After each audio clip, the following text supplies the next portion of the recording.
Hello, I am back. For this video, I am going to cook while I give you an update about my life. My first year here in the UK, any changes or any good and bad experiences, my struggles and everything like that.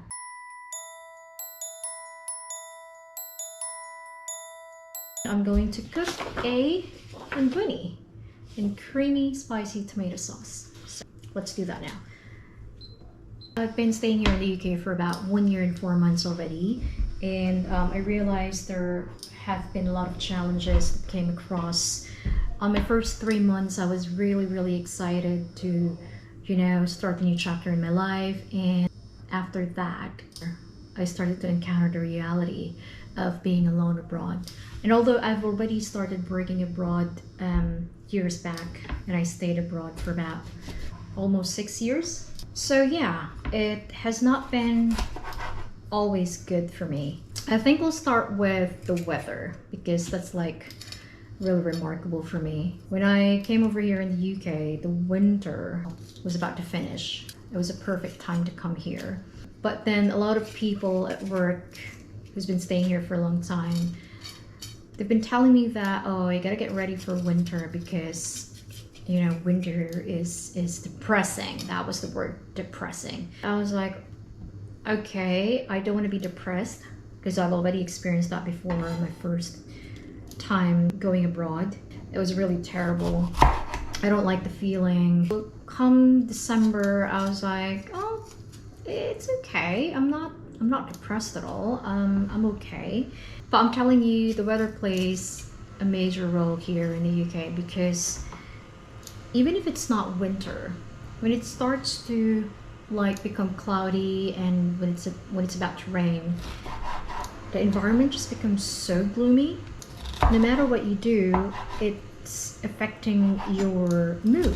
There are a lot of times where I'll wake up and I'll just feel like really sad for no apparent reason. I just feel really down. I don't feel like doing anything. I just feel like staying in my room, and that's when I start to feel homesick, especially that I have kids back home. I've got 2 kids. It's just really a feeling that you don't want to feel anymore. But yeah, it's an on and off battle. What I would usually do is just call my family back home, do a video call with them. I try to make myself busy. That's one of the reasons why I'm still doing a part-time job as an IELTS teacher, just to get off my mind from thinking about home and my family. Or what I would do is I would book a bank shift so that when you're at work and it's so busy, you won't really have time to think of other sad things. So that's what works for me. Homesickness, it's always been part of my life here in the UK for the past year. The worst time where I experienced being depressed and homesick was after coming back from my vacation in the Philippines. I went home in May, and gosh, I was just like, I feel like parang mababaliw ako. Ganong feeling. There's just a lot of anxiety. So for those people who are experiencing that, it's very normal. As long as it doesn't affect your work, then you should be okay. But if it starts to affect your work, your way of life, you're not eating or sleeping well anymore, then there are a lot of groups that can assist you, especially at work, and they can help you cope up well with what you're going through, because even the locals here are experiencing the same thing. They do have what's called SAD, SAD, which is a seasonal affective disorder. Seasonal meaning, for example, during winter, when it gets cold and it gets dark, you just really feel really sad. I really appreciate the sun here more than ever. So when it's sunny here, I would always try my best to go outside because it gives different kind of happiness to me. Yes, just by seeing the sun. When it comes to work naman, so it's been a year. Say it took about a full year for me to fully adjust at work. On my first quarter working, I felt anxious, to be honest. Even if I'm already an experienced nurse, I kind of struggled because the policies here are different. People here are very diverse, so you meet different kind of personalities. Just basically a lot of policies that you need to follow, which is kind of new to me actually. And to be honest, it's really normal to struggle at work, or whether you're in the UK or you're in the Philippines. If it's a new job, it's a new thing, and your body and your mind needs to adjust to it. It's pretty normal to struggle at first. So I've been reading a lot of posts in one of the Facebook group that I follow. A lot of people would post in there that they've only been here for a few months and they're like really anxious about their workplace, about their workmates. That's really, really normal. I guess what you need to do is to just focus on the solution rather than focusing on what you cannot control. And it's effective for me. So what I mean by that, to be particular, is focus on learning the things that you need to learn. I guess you also have to assess yourself. Like, what are the things that's making you feel so anxious about work? Is it the workplace itself? Is it the procedures that you needed to know, the policies and stuff like that? If it is, then that means you need to learn more about it. And you may be able to avoid the anxiety if you feel more confident about what you're doing. And in order for you to be confident about what you're doing, you have to master it.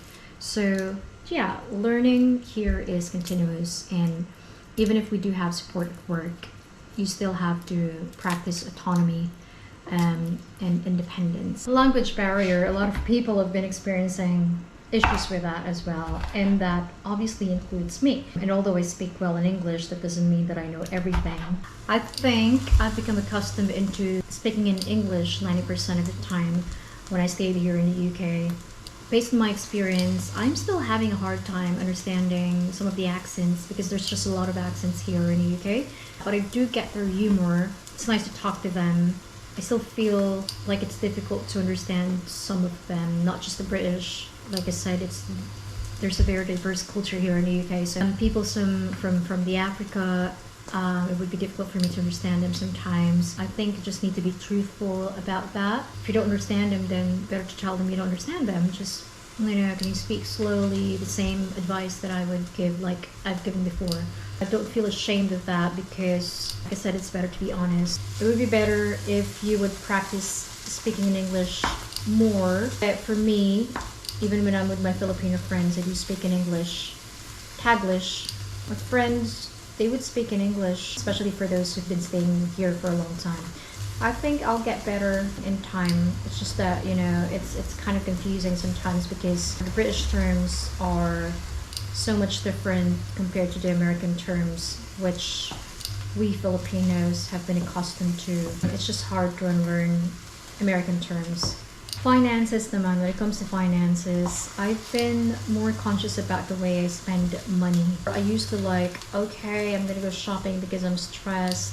I don't care about how much this will cost because, I've been working hard anyway. But I learned that I need to keep track of my expenses, so I downloaded an app for that. I can share the app that I'm using, which is just so easy and convenient for me.